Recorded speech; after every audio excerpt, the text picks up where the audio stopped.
जितने भी आपके एस्ट्रोलॉजी के क्वेश्चंस होंगे ना, आपके पास जितने भी आएंगे, सारे के सारे मून रिलेटेड ही होंगे। जो सबसे क्रूशियल है किसी भी बर्थ चार्ट को पढ़ने के लिए, डीएलिनेट करने के लिए या डिकोड करने के लिए, और ये क्रूशियल एलिमेंट पता नहीं क्यों,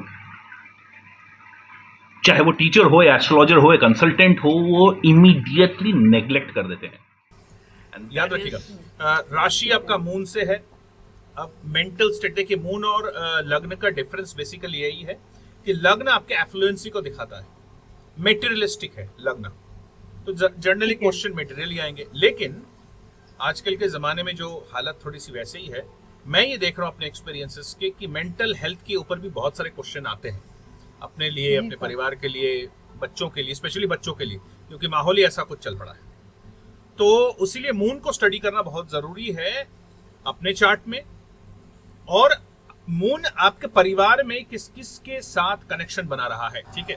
जैसे कि हमने देखा, moon Ketu will invariably bring psychological problem, nerve related and basic psychological problem. अब वो जो हाउस में है, फॉर एग्जांपल थर्ड है तो ब्रदर्स या फैमिली, फिफ्थ है तो बच्चे, फोर्थ है तो मदर, फर्स्ट है तो खुद। तो मून केतु साइकोलॉजिकल प्रॉब्लम तो लाएगा, सिर्फ हमें ये देखना है कि कौन से हाउस से कौन सा फैमिली मेंबर डिनोट कर रहा है। अगर सेवेंथ हुआ तो पार्टनर, ओके। तो ये दो चीज में काम आएगा, एक तो नेटल चार्ट में आपके कि भाई आपका नेटल चार्ट क्या कह रहा है। इसमें ये मत करिएगा कि मेरी गलती है या किसी की गलती किसी की नहीं है। नेटल चार्ट कुछ बोल रहा है, उसको पहले डिकोड करना है। और दूसरा चीज सबसे इंपॉर्टेंट, वो जो योग है, अगर मून समझ लीजिए आपके नेटल चार्ट में मार्स के साथ है, तो आपके हस्बैंड के ऊपर थोड़ी सी दिक्कत दिखा रहा है। अगर ट्रांजिट में वही केतु घूमते घूमते उसी योग को, यानी मार्स केतु के योग को केतु ने या सैटर्न ने एक्टिव कर दिया, तो समझ लीजिए कि प्रॉब्लम आएगी। और क्योंकि आप अभी एस्ट्रोलॉजर हो, एस्ट्रोलॉजी पढ़ रहे हो, तो आपको बहुत पहले से ही पता चल जाएगा, 2.5 साल कम से कम पहले से पता चल जाएगा कि ये साल में मार्स तंग होगा, यानी अब मेरे पति के ऊपर कोई ना कोई दिक्कत आएगी। याद रखिएगा, मून केतु अगर है तो साइकोलॉजिकल प्रॉब्लम आता ही आता है, ठीक है। और मार्स के साथ कई बार आ जाता है तो ऑपरेशंस भी दे देता है, चीड़ फाड़ होना। अच्छा, ओके, ये भी याद। तो ये थोड़ा सा तो मून को स्टडी करना बहुत जरूरी है।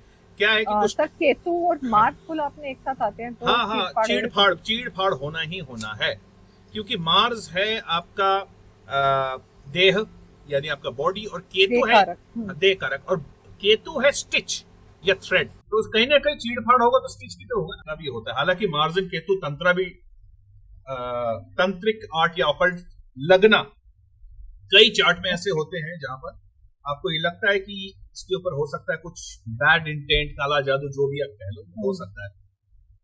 आप देखोगे उस चार्ट में मार्स केतु मून का रिलेशनशिप बनेगा, और हो ना हो इस वक्त सैटर्न या केतु ने, जुपिटर नहीं, जुपिटर आएगा तो ये न्यूट्रलाइज हो जाएगा, जुपिटर अच्छा प्लैनेट है।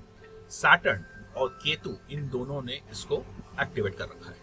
सर यहाँ पे एक क्वेश्चन, जैसे अभी बोला आपने कि जुपिटर अगर आ जाता है तो वो चीजों को नलीफाइड भी कर देता है, तो ऐसे ही अगर केतु मार्स से अगर जुपिटर कहीं आता है तो उसकी चीजों को थोड़ा नलीफाइड कम करेगा। बिल्कुल जुपिटर के साथ, बिल्कुल। अगर जुपिटर के साथ कनेक्शन, जैसे ट्रांजिट जुपिटर में समझ लो आ गया मार्स केतु एंड मून, ठीक है। ट्रांजिट जुपिटर के साथ रिलेशनशिप बना लिया तो ज्यादा कुछ नहीं होगा, थोड़ा बहुत करके। और सबसे बड़ी बात है, रेमेडियल मेजर्स करना जरूरी है, और लग भी जाएगा उसको।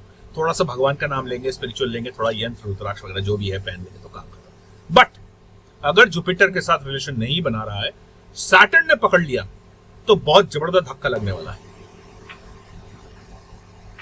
समझ लीजिए। बिल्कुल, मतलब, और क्योंकि आपको अब पहले से ही पता चल जाएगा, सिंस आपके सारे कैलकुलेशंस अभी आपको पता चल रहे हैं, तो आप इमीडिएटली पता भी कर लोगे कि क्या सीन चल रहा है। यही सबसे ज्यादा इग्नोर हो जाता है या मिस हो जाता है। तो दोस्तों, 3 crucial elements whenever you are analyzing birth chart और simply getting a consultant to look at your birth chart. ये 3 एलिमेंट्स वैसे तो आप खुद भी ढूंढ सकते हो। 3 एलिमेंट में ये वाला element is very very important, and यही सबसे ज्यादा इग्नोर हो जाता है या मिस हो जाता है। इस शुद्धि नहीं करेंगे तो पूरा गेम ही बिगड़ जाता है, प्रेडिक्शन के सारे कैलकुलेशन बिगड़ जाते हैं, और प्रेडिक्शन के सारे गलतियां आती ही इसीलिए है कि आपने डिग्रीज और रेट्रोग्रेशन मोमेंट वगैरह वगैरह नहीं देखे हैं। इसी को शुद्धिकरण कहते हैं या करेक्शन।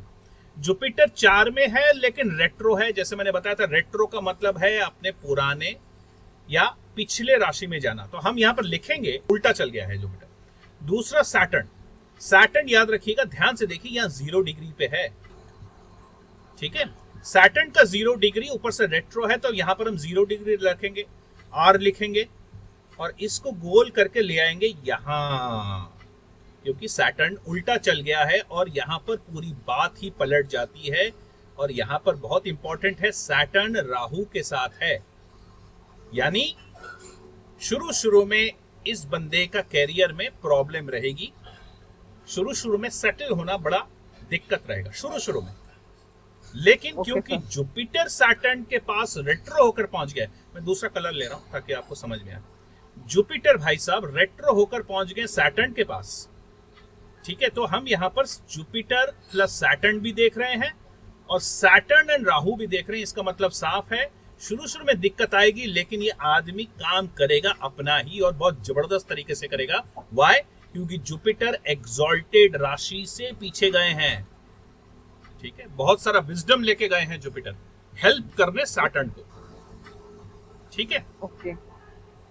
एक टीचर एस्ट्रोलॉजर को कंसल्टेंसी भी जरूर करनी चाहिए और एक कंसल्टेंट एस्ट्रोलॉजर को टीचिंग जरूर करनी चाहिए, क्योंकि अभी एक फैंटास्टिक सी चीज निकली है।